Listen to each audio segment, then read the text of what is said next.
देखिए, आज मैं जिस स्थान पर खड़ा हूँ ये नक्सलबाड़ी है। किसानों के उद्धार के लिए यहाँ से लाल क्रांति प्रारंभ हुई थी। आज मुझे आश्चर्य हुआ जब मुझे केसरिया तिलक लगाकर बहनों ने स्वागत किया। यहाँ पर अब केसरिया क्रांति है, क्योंकि मोदी जी के नेतृत्व में जिस प्रकार देश का विकास हो रहा है, किसानों के लिए कृषि सुधार बिल आया है। ये कृषि सुधार बिल किसानों के हित के लिए है। प्रधानमंत्री ने आज ऐतिहासिक काम किया। 9 करोड़ किसानों के खाते में 18 करोड़ रुपया 18,000 करोड़ रुपया सीधा भिजवा दिया। अभी 1 घंटे के अंदर हमारे सामने, पर बंगाल का किसान इससे वंचित है, क्योंकि दीदी कहती है कि पहले मेरे खाते में पैसा डालो। क्यों दीदी के खाते में क्यों डालें? क्या वहाँ पर भी कट मनी चाहिए? जब सारे देश के किसानों के खाते में प्रधानमंत्री एक बटन दबाकर सीधा पैसा पहुँचा देते हैं, तो बंगाल के किसानों को क्यों वंचित किया गया? ये जो प्रश्न चिन्ह है, इसलिए कि यहाँ पर कट मनी वाले बिचौलिए हैं, इसलिए कि यहाँ पर सिंडिकेट के नेता हैं जो कृषि मंडी में किसानों की उपज खरीदने के नाम पर 5 से 6% तक कमीशन लेते हैं।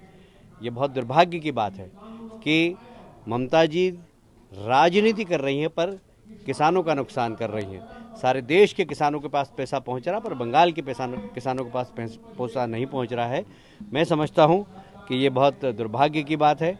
मैं प्रधानमंत्री जी को धन्यवाद देना चाहता हूं, नरेंद्र मोदी जी को धन्यवाद देना चाहता हूं, और वो किसान जो आंदोलन कर रहे हैं किसानों के नाम पर, क्योंकि देश का लगभग मेरी जानकारी के अनुसार 95% किसान इस आंदोलन से दूर है, क्योंकि उसे मालूम है कि इस कृषि सुधार बिल से किसानों का हित है। आज एमएसपी समाप्त नहीं हो रही है, आज मंडियां समाप्त नहीं हो रही है। किसानों को एक विकल्प मिला है। किसान चाहे तो एमएसपी पर मंडी पर अपना अनाज बेच सकता है, अपना उत्पादन बेच सकता है, पर यदि उसे ज़्यादा भाव में मंडी के बाहर खरीदार मिलता है तो वो उसको भी बेचने का उसको विकल्प मिल गया। इससे आपने अभी देखा जो वीडियो दिखाया गया कि किसानों ने पिछले साल की तुलना में डबल कीमत पर, 2.5 गुना कीमत पर शकरकंद अहमदाबाद में बेचा। तो ये किसानों का विकल्प खुल गया है।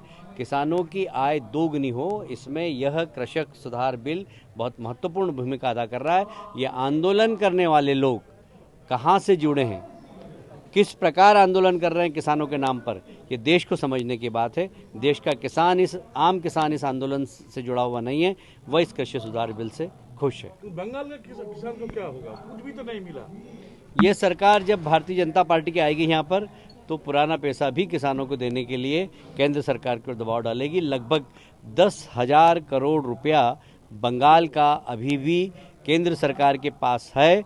भारतीय जनता पार्टी की सरकार आएगी, इन सब किसानों को इनके सीधे खाते में पैसा डालेगी। देखिए, जब पैसा किसान के पास आएगा, किसान बीज खरीदेगा, वो बीज वाला बाजार में सामान खरीदेगा। आप समझ सकते हैं बंगाल की इकोनॉमी में 10,000 करोड़ रुपए का कितना महत्व है।